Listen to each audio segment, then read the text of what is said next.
years. But let's do this. We're going to do this before we get into muscle physiology. So when do astronauts eat lunch? Half past the moon. Half past the moon. Okay, I like that. Thanks. But that's not what's on my card. At launch time. Okay.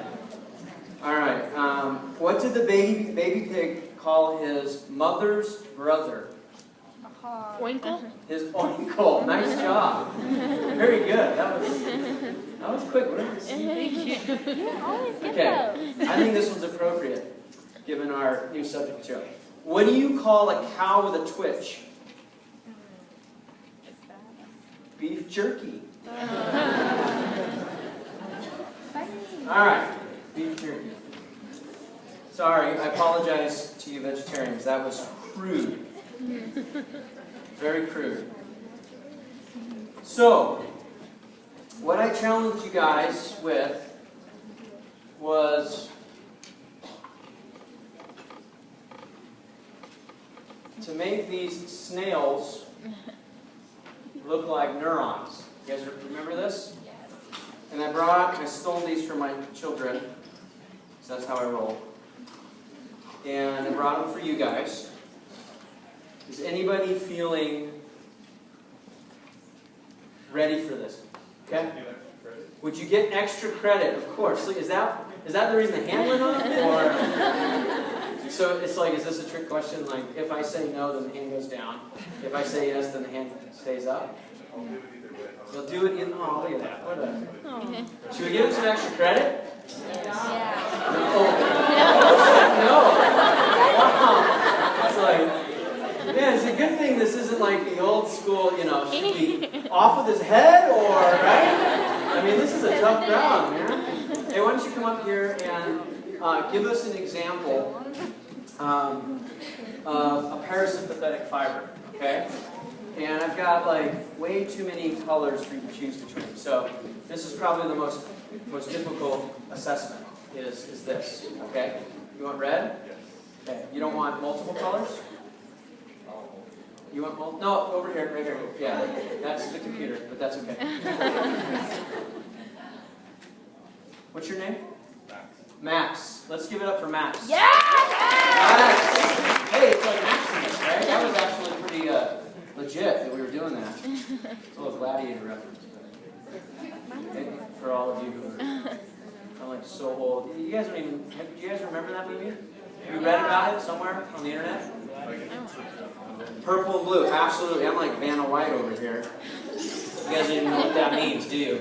Purple and blue. Here's purple. Ooh. Which, this one right here? Okay. Whatever you want. This is all about you, Max. It's your world. I'm just living in it. Ooh, look at that. It's looking good, Maximus. Is your real name Maximus, or do you hate that? Does Mom only call you that? Oh, Max. Maxwell's cool too. He wasn't in Gladiator. Yellow? Yeah. You're actually rather manly. Yeah, he wants to make it good.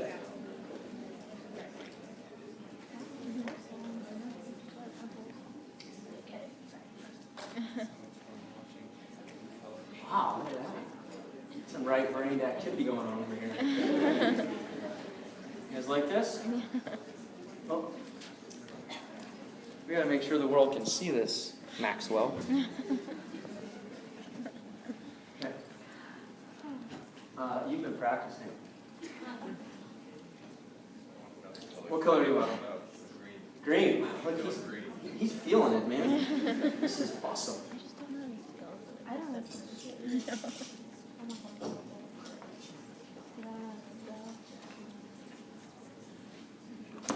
Whoa.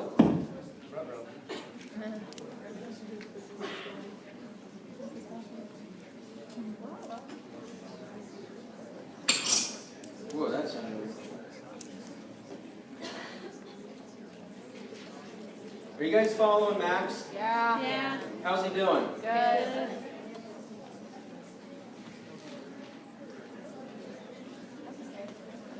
It's actually That's actually really well done.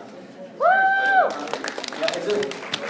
All right. Let's grade it. So Max is feeling it here.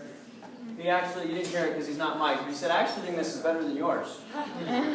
So let's check it out. The drawing definitely is. Okay. He came out of the audience, right? On the fly. That's pretty impressive. So we got acetylcholine and acetylcholine. You guys like that? Yeah. And then we have a nicotinic receptor responding to acetylcholine on the first location. Yeah. And then we have a muscarinic receptor that's at the second location. You guys like that? Okay, I would agree. So let's give it up for Max. Very well done. Are you guys wanting to do some extra credit for Max here? Yeah. Yeah? You guys liking this? Yeah. Okay. 2 points. Hey Max, what's your last name? White. White. Okay. Where's my? Oh, I was like, where's all my pencils? So let's do this. Let's get another volunteer. Oh, by the way, muscarinic is actually MUS. That's the only detail. MUSCARINIC. I'm not trying to throw it under the bus. You did a really nice job. But that's the only edit that I would make. Okay? But still, very, very well done. And I would agree. It's way better than mine. Completely agree. All right. Let's do a sympathetic fiber. And I'd like to do the one that is the most common sympathetic fiber. Okay? The more common of the two that we talked about. Any other, I mean, that's a hard act to follow. Do you guys agree with that? Yeah. That's a pretty hard act to follow. So does anybody want to take a stab at this? Right over here. Come on up. Is it Riley? Yep. All right.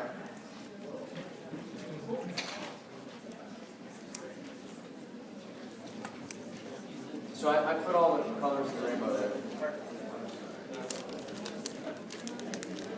Are you guys following this? Yeah. Okay. So by the way. Can't see it? Well, he's going to trace it with he's going to shadow it. He's going to shadow it. I can see that. You guys can't see that? Even old eyes can see that. Come on. Okay?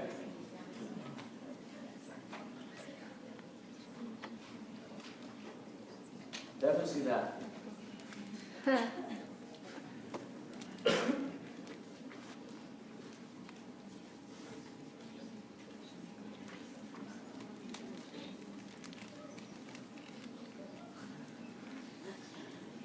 Okay? So now you got to do either receptors or neurotransmitters. Oh, sorry, I interrupted you. You definitely gave that look like, shut up. Did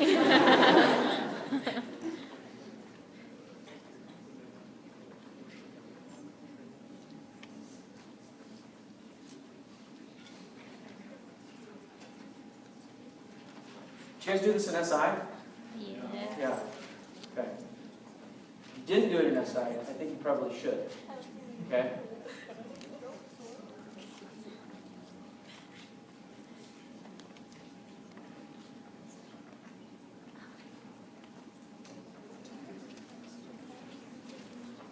Aren't colored pencils fun? Yeah. How long has it been since you've used colored pencils? Long time. They're just cool. They're like way better than crayons, because crayons always snap.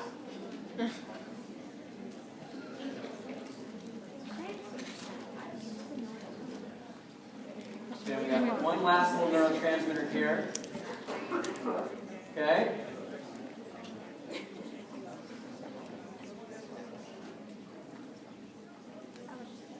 All right, and the pathway is sympathetic what? It's named after the second synapse. So that receptor is Sympathetic adrenergic. sympathetic adrenergic fiber, okay, or pathway. Okay, so our nomenclatures will name it after the second synapse.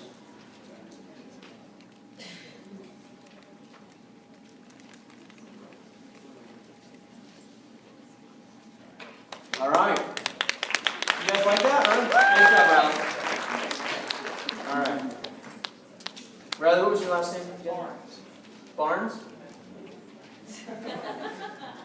Leave it up there. What's that? Leave it up there. You guys want to see it? Okay.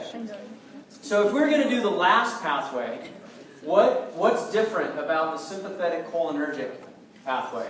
Sympathetic cholinergic pathway. What's the only thing that's different from this sympathetic adrenergic?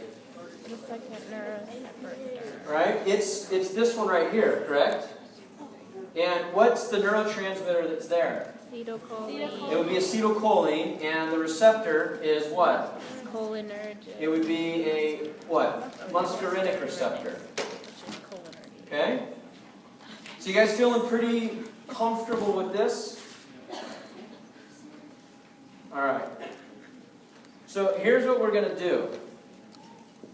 Is on Tuesday, I'm going to collect a single paper from every one of you. Okay? One page. Your name at the very top in big bold. Okay? And I want all three pathways drawn out. And you have multiple days to find some colored pencils. Okay? Crayons work too. Okay? They're just, if you want to stoop to the level of a crayon, then, go for it. And this is going to be a bonus opportunity. And I haven't decided how many points yet. But Max and Riley are going to get an extra bonus point for sort of being our voluntary contestants, okay? Because I appreciate that. As you guys did, I'm assuming. Okay? So that's our bonus opportunity to kind of reinforce what you've been practicing. One page, right? Because it makes it a whole lot easier for us to grade. We have to do it manually and then input. Okay? You guys like that idea? Yes. Okay. It's get a little bonus credit for studying, which I think is a win-win. It's a win-win for all of us. Okay, I kind of encourage you guys to do it. You guys get all wound up and excited because there's bonus points. Okay. Yeah, It's like extra chores at my house, man. And who wants to walk the dog? Is that an extra chore, Dad? Like, no, it's a dog. I mean, go walk them. It's your dog. I want extra chores for everything. Give me a hug. Do I get an extra chore for that, man? Yeah, sure. Now, come over here. All right. So, your extra chore assignment. Your bonus assignment is 3 drawings on one sheet of paper, right? And name at the top, bonus opportunity 3 is what it's called. Make it legible. I want it in the way that we just saw it. And I want all 3 pathways. We talked about 2, and we had 2 volunteers, and then we showed you how the third one is going to look and feel. Some of you have already done it. Maybe it wasn't on one page. You just want to clean it up. Do some shadowing. Show your skills. Okay, whatever it is. All right? Okay, so now we're transitioning into our second component of this unit. And in about a week and a half, we've got our exam. And so I want to talk with you guys about kind of the pace of the class. As you can kind of see, it's pretty fast. Right? It's like we're doing almost something every week. And it's important to be here because we'll fall behind pretty quick. So in Unit 3, which was our last unit, we talked about action potential. And I kind of told you guys that, my philosophy is that we cover the nervous system before we get to the muscles, because the muscles need a nerve signal and actually to be able to fire any activity. And so now we're going to move into the muscle, and we're going to use what we've already learned. We're going to leverage our understanding of action potential. And instead of going from a nerve to a nerve, we're going to go from a nerve to a muscle. And we're going to take that electrical signal from the nerve, and we're going to transfer it to the muscle. And that electrical current in the muscle is going to tell the muscle to do something. Right? And that's happening every time the muscle fires. That's happening as I'm speaking. It's happening as I'm waving my hands as I talk. It's happening as you're yawning and falling asleep and, doing one of those. Right? It happens every time there's muscle contraction. So our muscles themselves are a critical part of our body, obviously. That's kind of a understatement. It makes up nearly half the weight of the organism.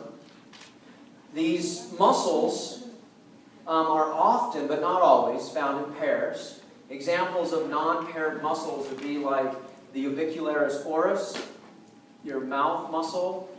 The uvicularis oculi are obviously paired for the eyes. The sphincter muscles throughout the body are not paired. They're only found in one location. But other than those sort of unique circumstances, we exist bilaterally. And so we have pairs of muscles. There's over 600 muscles in our body. And some of you are like, yeah, we had to know, I think 599 of them for lab. That's not true, actually. It wasn't quite that many. In fact, we pared it down quite significantly from 600. But, one of your colleagues was asking, we were meeting one-on-one, and she was asking, so why are your exams so hard? Right? I thought that was a brave question, right? But it was a good question, right? So I answered the question, and I thought about it since we talked. And I lied. No, I'm just kidding. It was a good answer, and so I wanted to share the answer with you guys. So you guys were privileged on that conversation. So the goal that I have in this class is twofold. Number one is there are requirements within 201 and 202 nationwide. So if you go across the street to a community college, or you take this course in your hometown, whether that's Oakland, California, in that Bay Area, or it's in Southern Cal or Colorado or down in Phoenix or wherever, you're at ASU, for example, and you're taking this class. Well, if you're at ASU, it's probably going to be twice the size. But the material, the content, the curriculum is fairly standardized nationwide. Okay? And the other thing is, this is a 200-level class with some prerequisites, getting you ready to take other courses that are upper division courses. And so there's a level of expertise that we need to make you accountable for. And so if all of the questions on the exam were, define anatomy, and you just have to pick A, B, C, D, or E, or pointing to a nerve and saying, what's this structure, and there's 4 or 5 options, and they're all first level difficulty, and we do this all semester long, we're never getting you ready for a 300 or a 400 level class. And many of you are going to go on, you're going to take gross anatomy. We're actually one of the few undergraduate institutions in the country that offer an open dissection gross anatomy class. And if you want to take that class, you actually have to perform extremely well in 201 and 202. Otherwise, that professor won't even let you register for the class. So it's not just enough for me to make the level of difficulty so easy that everybody gets A's. Okay? If everybody gets A's and the curriculum is such that I feel confident that you're going to be able to move on to microbiology, or molecular and cellular biology, or pathology, or human gross anatomy, or a histology course, and everyone's getting A's, that's fantastic. You guys are brilliant, and I've done my job. Okay? But the complexity of the class has to increase as we move through the semester. So I choose to make 3 and 4, exam 3 and 4, kind of the pinnacle of our exam. That's like me hiking the mountain yesterday, that was at the top. And then the downhill ride is a lot of fun. So I think you'll find that exam 5 is a little bit more of that downhill ride. You worked hard for it, right? You've skinned up the mountain, and now you're at, exhausted, and now you get to coast down. So the final exam, I don't think this final will be nearly as challenging as exam 3 was and this next exam 4. And so the design of the class is kind of this slope, if you will, like this mountain. Can you tell that that's what I did all day yesterday? That's all I can think about. But it's rather intentional. So I'm not truly trying to make exams that people don't do well on, but I am trying to push you. And that's part of my job, is to push you. Okay? Not push you over the cliff so nobody does well, but to encourage you guys to work a little bit harder so that you get ready for the upper division coursework. And if I don't do that, when you get to Dr. Abel's gross anatomy class, you're going to be light years behind. Okay? All right, so that was a total deviation. I'm not even sure what made me think about it. Oh yeah, that was that conversation I had with your colleague. So as we get back on track, right? Back on path. Here we've got skeletal muscles. Now skeletal muscles were in the periphery, because we transitioned from the central nervous system to the peripheral nervous system, and now we're in the periphery. And now these muscles are the effector organs. They're the structure that the signal is going to go to in order to do something special or of value to the organism. And if you think about that, it comes in some basic formats like locomotion.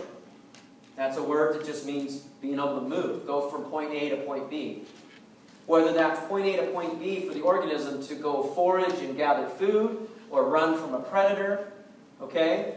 But they're voluntary and they require conscious stimulation. So we've got some categorical buckets to look at here of the functionality of muscle. Movement, like we just talked about. Going from place to place. Another word in general bio would be locomotion. Right? So that's where that terminology comes from, some of your prereqs. Secondly, stability. So I'm hiking up yesterday, and you know, the mental game is always like, if you see somebody that's in front of you, you're supposed to pass them. Right? You guys know what I'm talking about, right? And then you're always looking back to make sure nobody's passing you, right? If they're getting too close, then you know you spit on them. Or no, I'm just kidding. But I caught up to this guy, and I was super happy. But then I was exhausted after that, right? But he happened to be a chiropractor in town, and so we were hiking up, huffing and puffing and talking, not smoking, but like breathing hard. Sorry.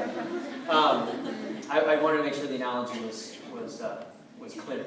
And we started talking about postural muscles. You know, because we're kind of evaluating each other's motion, right? I know, that's what nerds do. You know, it starts out nice, and we're complimenting each other, and then I found a new chiropractor, so, you know, I was asking him about postural issues that he deals with. We started talking about my kids, and how my daughter's in ballet, and he was like, oh man, you know, they got messed up feet, and you know, because they have to stand on point, and it's actually amazingly strenuous. You wouldn't think this. I didn't know this. It wasn't like I am not built for ballet. So I knew nothing about it, so my daughter did this. But she's been studying for 2 years now on this pre-point class, which is training the muscles in her feet and her ankle and the ligaments and tendons in the lower limb to be able to support the stance of being on point and fitting into these specialized shoes that cost a fortune, by the way. Okay? And so I was talking about that and asking about some exercises, you know, and he's like, oh yeah, he's like, I really want to learn a little bit more about ballet because he says, you know, it's a fascinating field of athletic performance and there's a lot of postural issues there, right? There's a lot of postural issues in this room right now, right? Some of you are like sitting up like, oh man, you know, is he like going to throw me under the bus and point at me? It's like, no, but I see. No, I'm just kidding. So stability, the muscles that are firing right now, and this will blow your mind. The amount of ATP expenditure that's taking place right now for you to sit upright is enormous. Right? You don't even think about it. Because in order for the postural muscles in your back to keep you erect, they have to be contracting continuously. And if they fatigue early, then you start slouching, right? You're sitting like, you know, in different positions because you're getting tired. Okay? Same thing with our standing. So now all this big buzz are these desks where you can spend half the day sitting and then the whole desk rises up, right? You're always getting blasted by these ads. You guys get these ads or no? Maybe it's just the old people that they send the ads to. You're like, yeah. That and other special pills, right? So the control of stability, right, is happening right now in this room. You and I. And the amount of energy and the type of muscle that's being used, and we're going to get into that in our subsequent lectures, all muscle is not created equal. What I mean by that is there's different types of muscle. There's muscle that is good for endurance, and that's postural muscles. And there's muscles that are good for short bursts of high force production. Okay? And those aren't the same as postural muscles. And they use different energy sources. And we'll talk about that. Now, control of body openings and passages. That's another function of the muscle. Generating heat. Because of the amount of muscle contraction that takes place throughout our day, especially during this time of the year here, this is important for us to maintain a homeostatic temperature so that our enzymes in our body can function the way they're intended to. Because if you lower the body temperature too low or you raise it too much, you actually lose enzymatic viability. You no longer have the ability to create an active enzyme, and you won't be able to digest that meal. Or you won't be able to bring in glucose into the cell. You can't manufacture insulin. Or glucagon, right? Putting sugar out into the bloodstream in between meals to help you continue to move, up the mountain, for example. So I see on this list a very simple multiple choice test question. Do you guys see it? Yes. What would that test question look like? What are the functions of the skeletal muscle? Which of the following maybe is not a function of skeletal muscle? And I add one that's not on the list. Okay? Which of the following is or are functions of skeletal muscle? And I put 2. And then there's a, tricky Keller move of A and B only, right? I know. But I'm trying to explain to you how I'm going to write the question as we're walking through this lecture. Okay. So let's talk about skeletal muscles and how they work. They all have to move across at least one joint, and this allows for motion. In fact, if you have a muscle that's contracting across a stable structure and there's no bend point, you get no movement. It makes sense, right? So we have all these joints, and across the joint is where the muscle either travels, or you have an extension of the muscle, like the tendon that goes across that. So, for example, in our hands, in our feet, right? If you analyze the architecture of our hands and our feet, they're very thin in comparison to the ability to do some complicated motions, right? You can pick this cup up, and you can pick this up, and you could, open a lid, or you could, loosen a screw that's not too tight, or you could crack an egg, or you could handle the egg so you didn't damage it. And so the amount of force production in the hands is quite variable. But yet there are no real muscles that actually exist in the fingers. All of the muscles that control the fingers are where? In the forearm, right? And so the forearm bulges because that's where the belly of all the muscles are. And it's all these tendons that come down to control the fingers and extend the force production so that you fit your hand into the small little space between the refrigerator and the counter where you dropped your Tylenol or your spoon, or pull your refrigerator out. In my house, it's like, holy smokes, look at all that stuff that's back there. Okay, so it's interesting how it has to go across a joint in order to allow movement. However, we have some modified architecture, like in the hands and the feet, that allow the muscles to exist in a slightly different location. And it's up here in the lower leg and the calf for the feet, right? So the feet can do some of the same types of motions as the hands, but they're not enormously large. The skeletal muscles have 2 attachment points. You learned about this in lab. The point that doesn't move is considered the origin. The point that does move is considered the insertion point. So where it starts or originates stays stationary, and then the motion that takes place where it inserts is where the movement takes place. Each muscle has at least one action, and as you remember, as we studied the action of these muscles, a lot of times it wasn't just flexion, it might have been flexion and a rotation. And the reason for that is the way that it originates and inserts. If it crosses a joint in a straight line, it may only have one plane of motion. But if it crosses the joint in an oblique angle, it may have two motions, because it may also flex, and it actually may rotate if it's not in a straight line that it's pulling on. Does that make sense? So I don't know how many boaters there are in the room, but if you've ever been on a boat, and you ever worked with any of the rope on a boat, right, you know that if the boat's sitting in the water and you pulled in one direction and one direction only, the boat's going to move in that direction. But if you had two ropes, and you're pulling with one in one way and one in the other, now the boat's going to kind of move at sort of an oblique angle. Okay, so the same kind of analogy here. So each muscle has at least one action. The muscle contraction moves the insertion closer to the origin by definition. And then lastly, in order to make this all happen, you have to have innervation to the muscle. And this is what we sort of leave out in lab, is the innervation part. And we're going to talk pretty extensively about it in lecture. So in laboratory, there's a lot of segments where it's like, well, you can ignore the innervation. Do you guys catch all that? Yeah. And most of you are like, yes. Do you want to know why? No. I'm just so happy I can ignore something. Okay?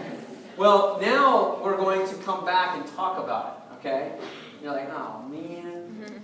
Well, that's the big difference between lab and lecture.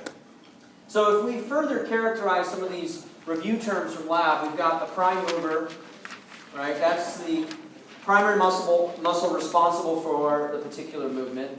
We've got synergists that aid or assist. And then we've got antagonists that oppose or do the opposite of. So if we look at one classic example, we've got the prime mover is the biceps brachii. And we've got our synergist is the brachialis.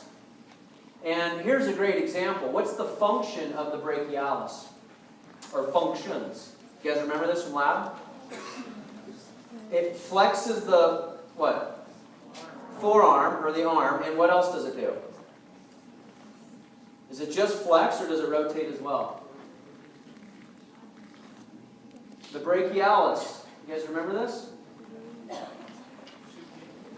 So you get some rotation with the brachialis. So here's my point. See the biceps brachii? Look at how it inserts. This is a straight line.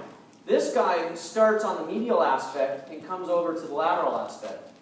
So you're actually, when this contracts from medial to lateral, you're going to get some rotation as well. Okay? And then the antagonist is our triceps brachii in the back of the arm. So this would be a great first order simple warm-up question on the exam. Right? If I used these three muscles and talked about synergists, antagonists, or prime mover. Okay? But if all of the questions on the exam were like this, then everybody would get like 100%, right? And you would not be ready for your next level course. Alright, we're going to move into some of the new material for this class. Because a lot of that was actually review from lab. And so as we move into the newer material for today, we're going to focus on this picture up top, and we're going to start defining things as we go from superficial to deep, as we go from macro to micro architecture. And what I want you to be able to appreciate right off the bat is this is really our third example in the semester now of where we've got these column-like organizations. You guys remember talking about this or alluding to it? So the first time we saw it was what? With what tissue? Bone. And the next time we saw it was what tissue? Nerve. Nerve. Now the third time we see it is with muscle architecture. Okay? Remember we talked about, in biology, a lot of times you're going to see motifs that repeat themselves. And that usually means there was probably something efficient about that setup for it to be designed that way, and so it's continued. Okay? It's continued even across different organisms and different species. So within our own species, if we look at Homo sapiens, we see this architectural design that's conserved. It's very similar from bone to nerve to muscle. So if you go here, this is the femoral head, right? Here's the tendon. We looked at a picture similar to this when we looked at the Golgi Tendon, because that Golgi Tendon apparatus is sitting right in here, giving you information about what's happening at that muscle. and then you pull this forward and you wrap the muscle fascia itself, the deep fascia, and then you start getting into the depths of the muscle architecture, finally down to an individual muscle fiber. Now, the individual muscle fiber is actually a muscle cell. Just like when we saw in nerve, the individual nerve fiber was a nerve cell. So the word fiber is synonymous with cell in both nerve speak as well as muscle speak. So if we look at the different wrappings, we're going to go on the outermost, right? That's the epimysium. Epi like above or outside, like the epidermis, when we were back in the original Unit 1 when we looked at skin. So the epimysium is this outermost covering of this whole structure. The perimysium is a thicker connective tissue sheath that wraps the muscle fibers into these bundles known as fascicles. And so around a bundle of muscle fibers is a perimysium. And then if you pull out a muscle fascicle and you look at an individual muscle fiber, on the outside of that is the endo or inside mysium, right? Endo meaning inside. So if we look at our characteristics of skeletal muscle, we're going to see another fantastic second or maybe first or second level type of test question. So I'm trying to give you guys some insight. This is exactly how I write my exams. As I walk through the lecture and I look at the slide and I say, yeah, that's an easy one. I can make that one very, very easy. Okay, I'm going to ask a test question about this, about the characteristics of muscle tissue. A, B, C, D, and E. Oh, it's already set up for it. Okay? Now, I might decide to leave two off and try to, throw you one that, is out of the loop or not part of it. Maybe something from the last unit. Something that talks about a characteristic of nervous tissue or maybe bone, to try to make it cumulative. And so that makes it a little bit more complex of a question. But if you understand what these words mean, it's going to be hard to miss the question if you're thinking about it. So let's talk about it. Well, this one's excitable. So that's actually very similar to neuronal tissue. So I could even ask a question about which of the following characteristics are similar between these two tissue types, nerve and muscle. Both of them are excitable. What does excitable mean? Right? You're like, I don't know, but not this material. Excitable is it responds to an electrical signal. Right? So the nerve will move ions and create a potential or an electric charge across a membrane. Now, muscle has the potential to do exactly the same thing. It is excitable tissue.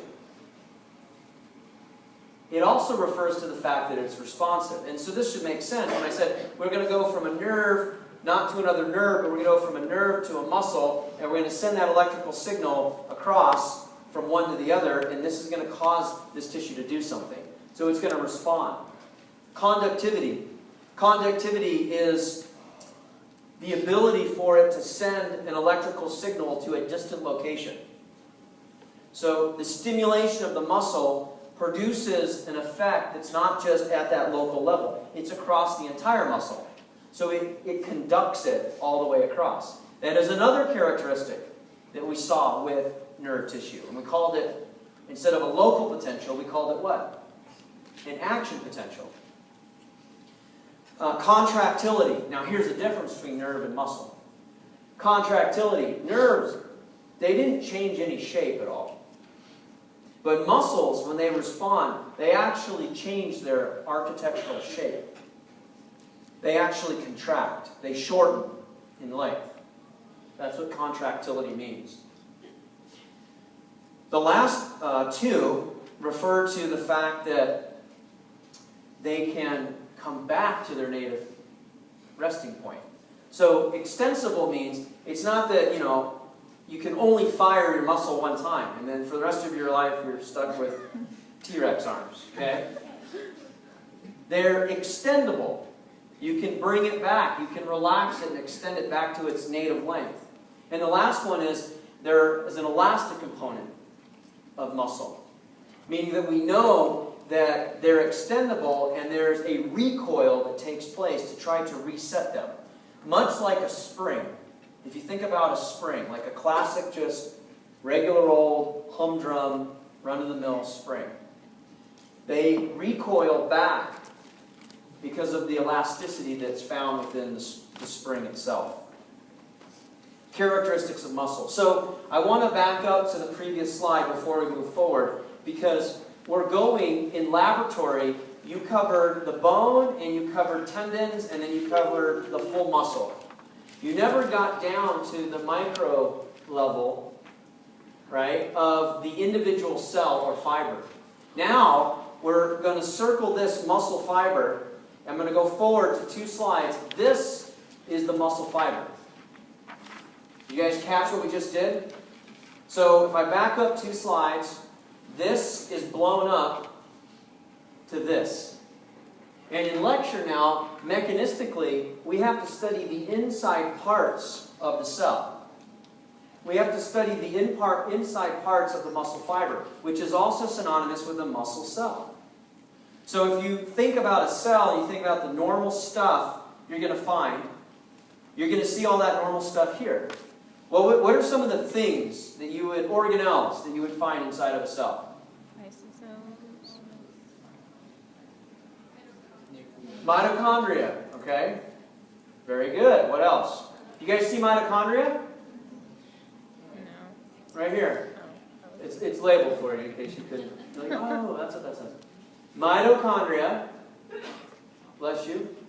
Now, this is a single cell, and look at all the mitochondria. So what does that tell you? What does mitochondria do?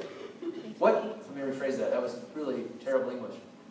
What is the function of the mitochondria in a cell? Produce ATP, energy. So if a cell only has a single mitochondria, right, you're like, it's probably lazy, it doesn't do a whole lot. With the number of mitochondria within this cell, do you think the activity level of this cell is high or low? High. Extremely high.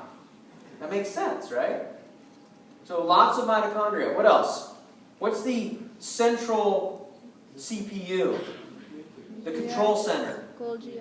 The nucleus, right? We're going to see a nucleus here. Here's a nucleus here. This is a nucleus here, right? You're looking kind of translucently through the membrane. This membrane itself is called specifically the sarcolemma, but that's the phospholipid bilayer of this cell. We called it a neurolemma with neurons. Here we call it a sarcolemma. And the inside liquid, instead of a cytoplasm in a normal cell, typical cell, I should say, we called it axoplasm inside of a nerve, and inside of a muscle, we call it sarcoplasm. Is this making sense? So this is just a specialized cell, much like the neuron was. Yes? So Max. Is a muscle cell multinucleated? The skeletal muscle cells are, yes. Yep. They're also, they contain multiple mitochondria as well, right?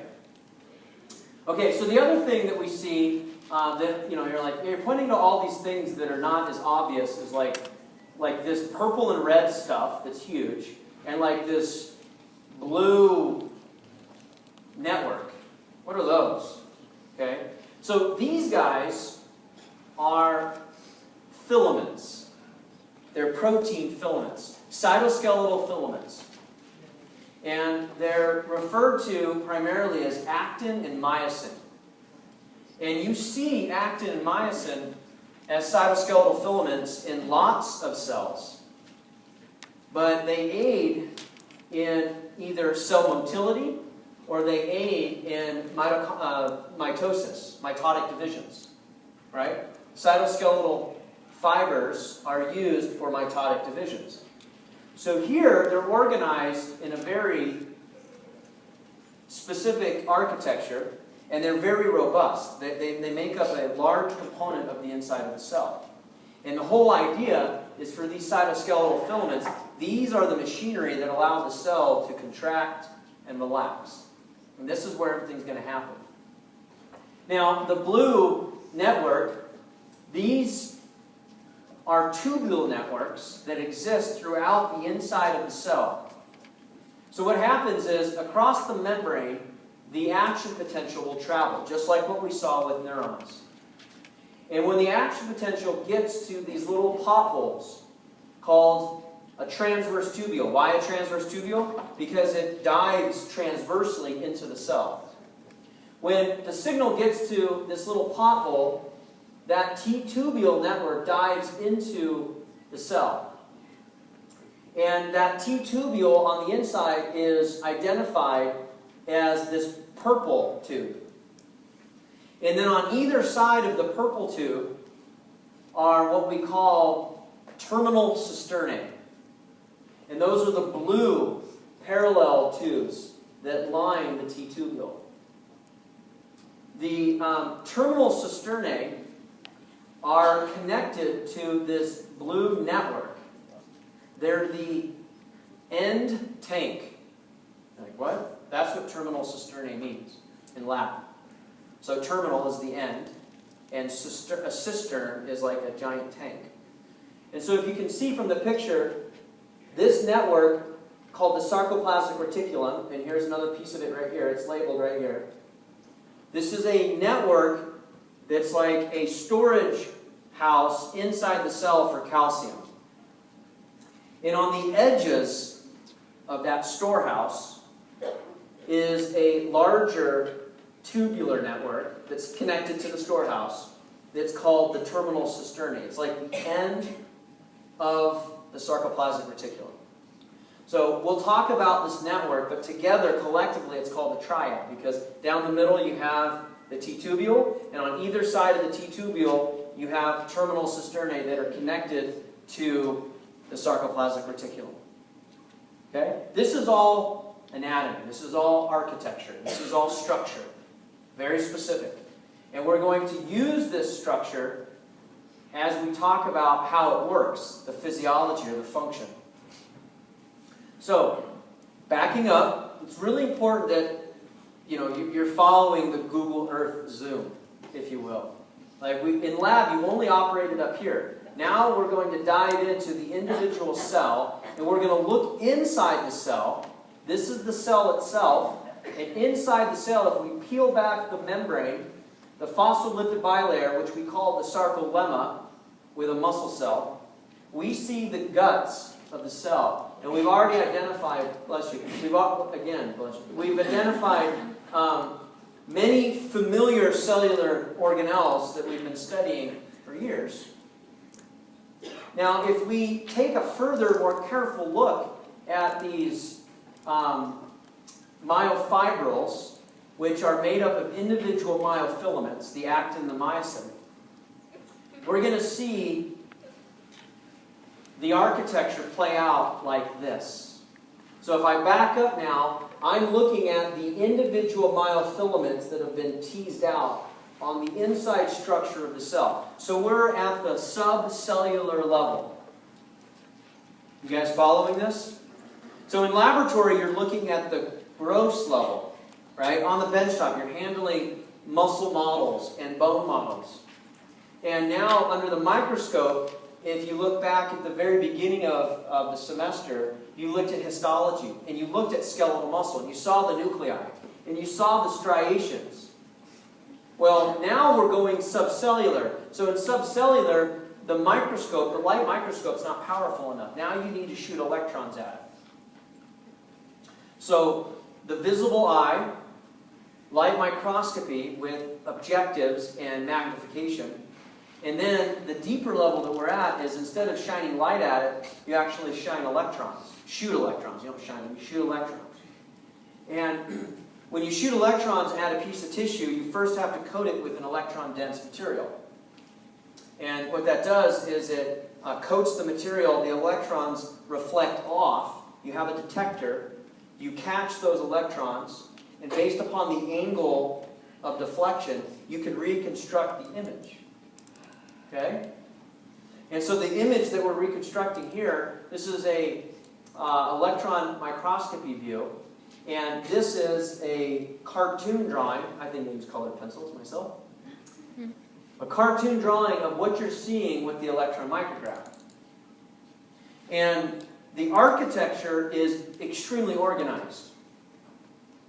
And you can appreciate, you've got sort of this dark pattern, you've got this light pattern, dark pattern, light pattern, dark pattern. And under the microscope, that's the striations that you were seeing in skeletal and cardiac muscle. But we're going to go even deeper than just the banding. We're going to look at what makes up the individual bands as we dive further into this. The different striations and the different zones, this is the same picture, just larger magnification. And then some definitions of the different areas that we're going to talk about. So we've got our A band. Our A band actually is from this point all the way to this point, and it's this purple thick filament. We have a filament known as the thick filament, which is shown in purple. And the A band is the structure that corresponds, or the region that corresponds to where that purple thick filament is in existence. Okay? Within the A band, you have what we call an H zone, or an H band. And that's this region where you don't have any overlap with what we call the thin filament. The thin filament is much thinner. It's this orange filament. And you can see the orange filament stops here, and another orange filament starts here and ends here. And this space in between, where there's only thick filament and no orange on either side, is called the H zone, or the H band. Now, the thin filaments are anchored to what we call as a Z disc. And that's called a Z disc because of the zigzag pattern. And the thick filament, the purple one, is anchored at what we call the M line. And what's going to happen is the thick and the thin filaments are going to slide across each other. And effectively, that Z disc, from the one on the far right to the one on the far left, that Z disc actually gets shorter during muscle contraction. And then when you relax, it extends. And this is exactly how this mechanism works. And we're going to talk about how that works, but I want you to first appreciate this sliding of these two filamentous structures within our muscles. What about like when you get a cramp, is it all just like frozen? So we'll talk about muscle cramps, but the answer to your question, kind of foreshadowing ahead, is what allows the sliding to take place, or what stimulates it, is an electrical signal that says contract.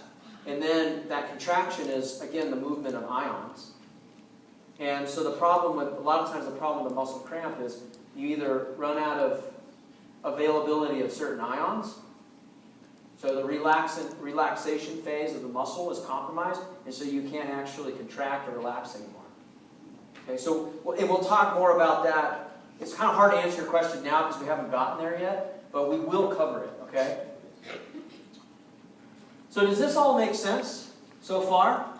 So the last one is this green. You see this light-colored green structure. This is called titin. So titin is responsible, otherwise known as the elastic filament. It's responsible for the recoil, the elastic recoil. So after you contract and then you relax, it helps to pull that muscle back to its original resting state. So within the I band, like the A band, the I band is where you do not have any thick filament. You see, the I band is lacking the purple thick filament. And within the I band is this Z disc that we talked about. And from one Z disc to another is referred to as a sarcomere. And I would write down a little definition down here. A sarcomere is the functional unit of muscle. It is really the contractile unit of muscle. It's the smallest functional unit that exists within muscle tissue, the sarcomere. So these striations, as they occur, the actin and the myosin make up the thick and the thin filament. We'll talk about how that plays out here in a little while. And so the actin and the myosin proteins are found in all of our cells. You've learned about cytoskeletal actin and myosin to do things like mitosis and cell motility, and to transport intracellular material from one location in the cell to another. But here they're organized in a very specific pattern to allow for the entire cell to contract and then relax. Okay? So if I look at some other types of images that come from electron microscopy, we can highlight these different features that we've been talking about more specifically. So this is pseudo-colored electron microscopy, right?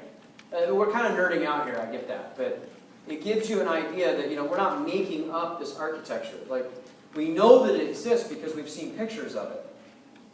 Some colleagues of ours, of mine, recently went to Victoria, Canada, and they got to play on a really nerdy microscope. And this one is a microscope that uses electrons, just like this microscope, but it gives you a 3D holographic image. It's like, wow. It's like multiple millions of dollars. You're like, really? Like, you could buy like a few Maseratis and like, I know, but you couldn't have 3D holography images. Okay? So this one is not as cool as the one that we just had some pictures taken of, and I can't actually wait to see what the results are. Actually, Jordan, your SI, made some of the preps for this scope in Victoria, so we're kind of a little anxious, aren't we, to hear how they went. But this one is using electrons. This is a boring 2D image. Sorry, it's not 3D. But this is the striation pattern that you're looking at right here. Okay? If we pseudo-color in blue the skeletal muscle cell or fiber, you can kind of appreciate there's two of them right there, sitting side by side. Here, we've pseudo-colored in this sort of sky blue the A band. Here we've pseudo-colored the individual nuclei. And then here we've pseudo-colored the I band. So we've got some names for these things, and they're named for certain reasons. And I want to tell you about this. So the A band is a term that stands for anisotropic. So anisotropy is the property of being directionally dependent. So they have to be lined up, directionally dependent. The H band, we already defined that, is the middle of the A band where there's thick filament only. The M line is the middle of the H band, and we said, in addition to this, that the M line is where the thick filament is anchored. The I band stands for isotropic. Isotropy means that you have similar properties in multiple directions, or all directions. And then we talked about the Z disc, or the Z line. And this is the anchorage for the thin filament, and also referred to as a sarcomere by definition. Z disc to Z disc. The pseudocolors of the rest. Here's a picture, an electron microscope of the sarcomere. And what you can appreciate is, see the zigzag pattern of the Z disc? Here, zigzagging down. So the picture really draws it as a zigzag Z, and that's exactly how it exists. That's pseudocolored here in sky blue on the lower left. Our sarcomere, by definition, Z disc to Z disc, or Z line to Z line. The myofibril, the whole cell itself. So you can see there's 1, 2, 3, 4, 5 cells stacked on top of each other. Right? Here's the I band. Well, we lack thick filament. Here's our H band, where we lack thin filament. Here's the A band, which houses the thick filament, and then here's the M line, which anchors the thick filament. Okay? So by definition, we already said that the sarcomere is defined from Z disc to Z disc. It's referred to as the functional contractile unit of a muscle fiber or of a muscle cell. The muscle cell is shortened because the sarcomere is shortened. And the Z discs are pulled closer together as that happens. The thick and the thin filament don't change in length during contraction. They just overlap. They slide across each other. Okay? Has anybody ever used like an old style monocular? You know, like the pirate one? Yeah. You know what I'm talking about? And so you can take the monocular and you can fold it down, but the individual parts never got shorter. They just slid into each other. Does that make sense? They're like telescopes out and then telescopes back in. So these individual muscle fibers don't actually shorten in length. They just slide across each other. And the overlap amount changes. So during shortening, when that takes place, when it shortens and slides, you have molecules that are anchoring, not molecules, you have proteins that are anchoring proteins, and they pull from the outside of the cell into the cell. So they allow for an attachment, an anchor point, from the mechanics of inside the cell to translate to outside the cell. And that transfers the information to the extracellular tissue. And that's the reason around a muscle you need extracellular stuff to be able to translate the force that's happening inside the cell to outside the cell.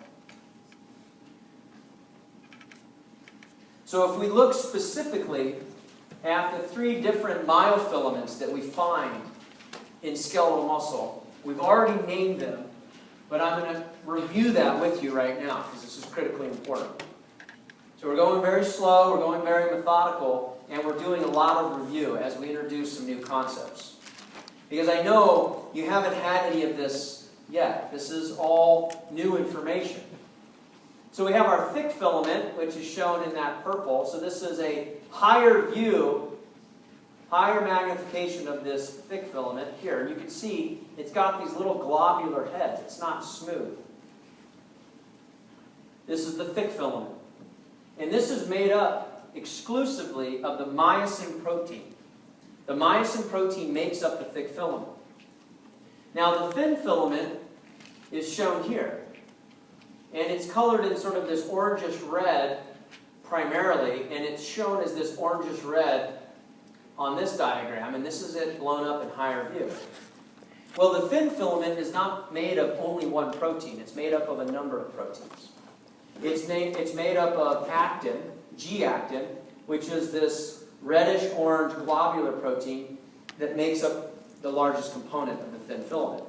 But it also has troponin, which are these yellow proteins, and it has tropomyosin, which is sort of this whitish, light blue, thin protein. And we'll talk about why it has multiple proteins. It has actin, troponin, and tropomyosin that all make up the thin filament.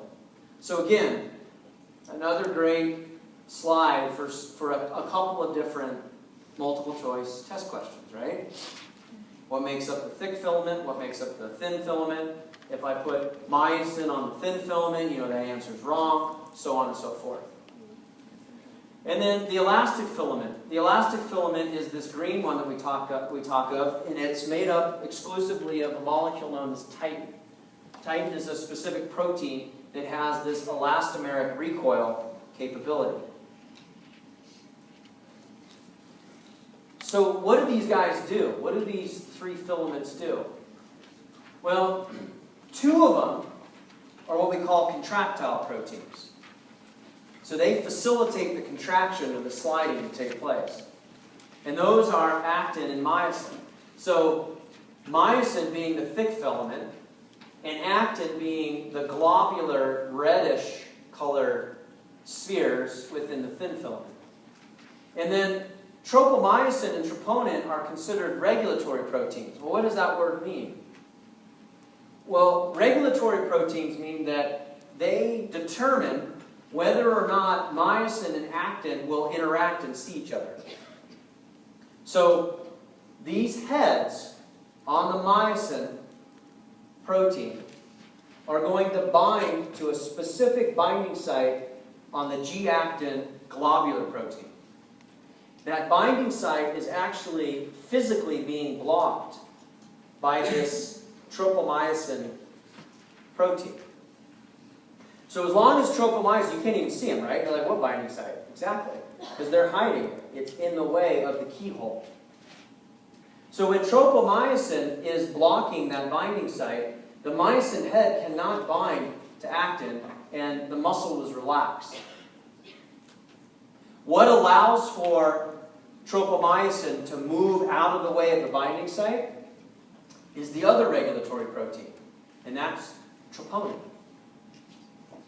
So troponin and tropomyosin are physically attached to each other. Calcium binds to troponin, causes a conformational change, that pulls tropomyosin out of the way, and it exposes the binding site on the actin molecule for the myosin head to find. Okay? You want me to repeat that? So, tropomyosin is a thin, cylinder-like protein. It's physically attached to troponin, known as the troponin complex in that picture. When calcium binds to troponin, it causes a conformational change, and that tugs on tropomyosin and pulls it out of the way, revealing the binding site on the actin molecule for the myosin head to find. Okay? We'll go over this again and again in the next couple of lectures. This is the first time you're hearing it. Hopefully, it's the second, because you looked at the notes and you read the chapter. So why this is important is because calcium absolutely needs to become available in order for this troponin, tropomyosin conformational change to take place. And what regulates calcium availability are these funky-looking structures that we first talked about today. The sarcoplasmic reticulum is this fine, mesh-looking network of blue tubes that stores calcium. There's a channel for calcium. When the electrical signal comes to the cell, it's transferred from the neuron to the membrane of the muscle known as the sarcolemma. It travels down the sarcolemma and it dives into this little pothole or manhole. It's a hole in the membrane that leads to a tube. That tube is the T-tubule. That T-tubule dives deep into the cell, and on either side of it are the terminal cisternae, which are parts of the sarcoplasmic reticulum. And they hold calcium. That electrical signal causes a calcium channel to open. Calcium flows out of the sarcoplasmic reticulum and into the sarcoplasm, the cellular component of the cell. Excuse me, the fluid component of the cell. And as it flows into the fluid component of the cell, it goes and binds to troponin. Okay? Now the last question I'm going to ask you, and then we'll stop. What happens if you want to relax? That's contraction. What molecule do you think you want to get out of the picture in order to relax? Calcium. Awesome, calcium. If you move calcium back in the sarcoplasmic reticulum, then all of this goes the back direction, and you relax the muscle. Yes, Max? So the myosin head binds to the G-actin. The myosin head will bind to the G-actin only if the binding site is available. And that happens when calcium, it happens after calcium binds to troponin, and that tugs on tropomyosin and exposes the binding site. Okay, we're going to stop there. That's a good place to stop. We'll see you guys Have a nice weekend. Might be a little bit more snow on Monday. Okay? See you guys Tuesday. Oh, 1 minute.